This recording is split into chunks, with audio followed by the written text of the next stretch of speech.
Leonardo da Vinci era um dos maiores, ou é um dos maiores gênios que temos. Ele era entendedor de vários assuntos: botânica, medicina, engenharia e, logicamente, né, um grande pintor e responsável por grandes obras, como nada mais nada menos que Mona Lisa e também A Última Ceia. O Leonardo da Vinci pode ser considerado um dos maiores talentos que já passou por essa terra. Mas talvez você já ouviu falar que Leonardo da Vinci sempre deixava segredos em seus quadros, e é sobre isso que vamos falar hoje, sobre especificamente o quadro A Última Ceia, que dizem, né, tem várias teorias e vários segredos escondidos por trás desse quadro. Se você nunca ouviu falar, ou se você nunca havia percebido, assim como eu, alguns detalhes do quadro A Última Ceia, eu vou explicar mais para você.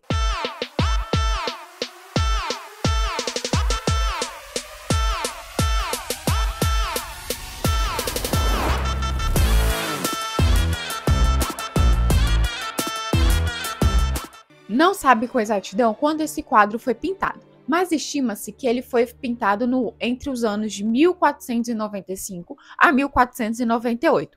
Ele foi encomendado pelo Duque de Milão, Ludovico Sforza, que era para a igreja Santa Maria delle Grazie. O primeiro mistério que temos através desse quadro: quem é quem nesse quadro? Quais são as pessoas e em que posições elas estão nesse quadro? Esse é o primeiro mistério. Você, olhando para este quadro neste exato momento, você sabe quem é quem?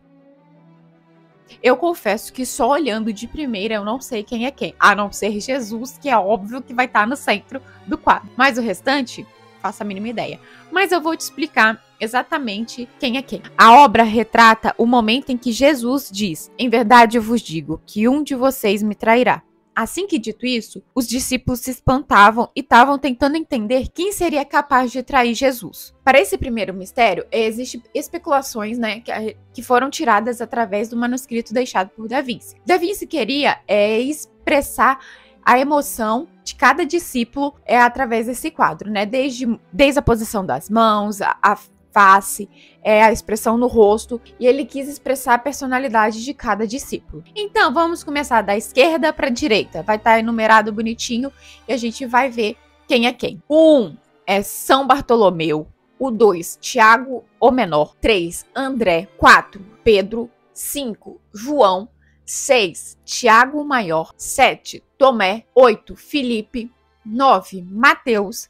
10, Judas Tadeu. 11, Simão. 12, Judas. E, obviamente, Jesus Cristo ao centro. Agora, sem enumeração, sem tudo, olhando assim, você consegue me dizer quem é quem nesse quadro? Ficou mais fácil? Ficou mais difícil? E aí? Agora, analisando com mais detalhes esse quadro, olhe para o apóstolo João, que está ao lado direito de Cristo. Existem especulações, teorias, mas, gente, nada afirmado, nada comprovado até aqui, tá bom? São especulações, são teorias, tá bom? Vamos lá. João, ao lado direito de Cristo. Se você olhar, ele tem cabelos compridos, um rosto mais magro, mais afeminado, um corpo mais afeminado, existe um pingente pendurado em seu pescoço. São detalhes que chamaram muita atenção de algumas pessoas. E nisso especulam-se que esse não é João, sendo João o apóstolo que Jesus amou. Dizem teorias e especulações que esse não seria o João, e sim Maria Madalena. Mas muitas pessoas não queriam acreditar que seria Maria Madalena, porque uma mulher sentada ao lado direito de Cristo, ainda mais sendo uma mulher que era prostituta. Então, muitos não acreditavam nessa teoria, até hoje muitos não acreditam nessa teoria. Como eu disse para vocês, é uma teoria, nada comprovado. Show, beleza? Mas se você olhar, realmente parece com um rosto mais afeminado, um corpo mais de mulher, mas também devemos levar em consideração que em outros quadros que o próprio pintor, né, o próprio Leonardo já fez, João foi retratado da mesma forma, com este mesmo rosto, com esse mesmo corpo, enfim. Mas é uma teoria, uma especulação que tem, né, um segredo que tem nesse quadro. Mas aí, qual a sua opinião? João ou Maria? E aí? Agora a gente vai falar dele, Judas Iscariotes. Judas foi uma das causas, né, desse quadro se atrasar para ficar pronto. Leonardo não conseguia desenhar um rosto para ele, não conseguia deixar a face dele de uma forma que ele aprovasse, que ele gostasse. Então, ele fez uma face bem estereotipada da época, né, de judeus, que é uma pele mais escura, mais morena, o nariz grande, torto, meio avantajado, que era algo estereotipado da época de como os judeus eram. E se você analisar com mais atenção esse quadro, você vai ver que no braço do Judas Iscariotes tem um pote com um pozinho branco.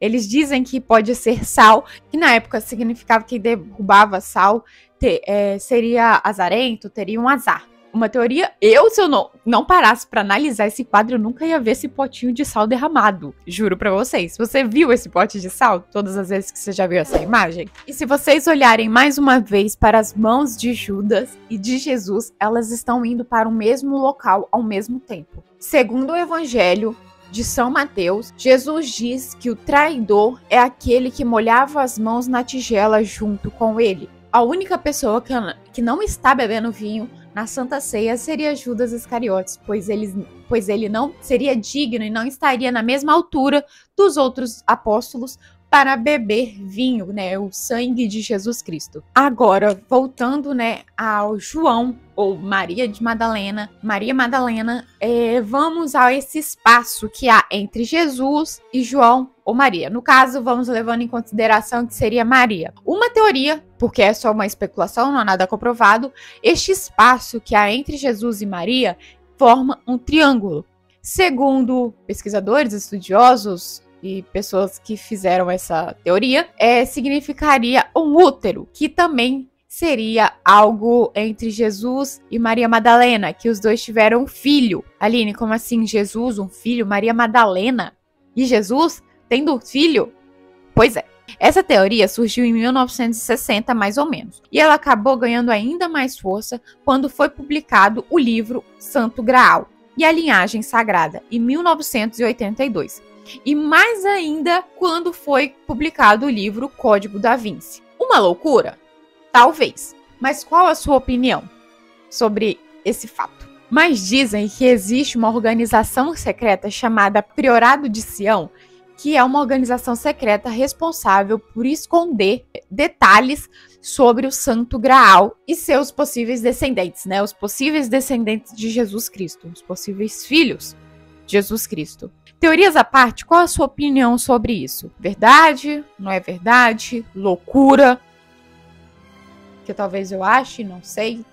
Enfim, como eu tinha dito para vocês, muitos não acreditam nessa teoria e acreditam sim que ao lado de Jesus, à direita, não é Maria Madalena, que não tem nada a ver esse triângulo entre um e outro, pois, né, como eu disse para vocês, o Da Vinci já criou também outros quadros com João com essa mesma feição. Então, teorias à parte. Mesmo sendo um pintor de grandes talentos, Leonardo da Vinci tinha alguns problemas com a igreja, principalmente com boatos de que ele era homossexual, né? Isso não era bem visto com a igreja, e a igreja também nem. Por esse fato, muitos estudiosos acham que a organização dos apóstolos em 3 em 3 fazem referência à sequência 3, 3, 1, 3, 3.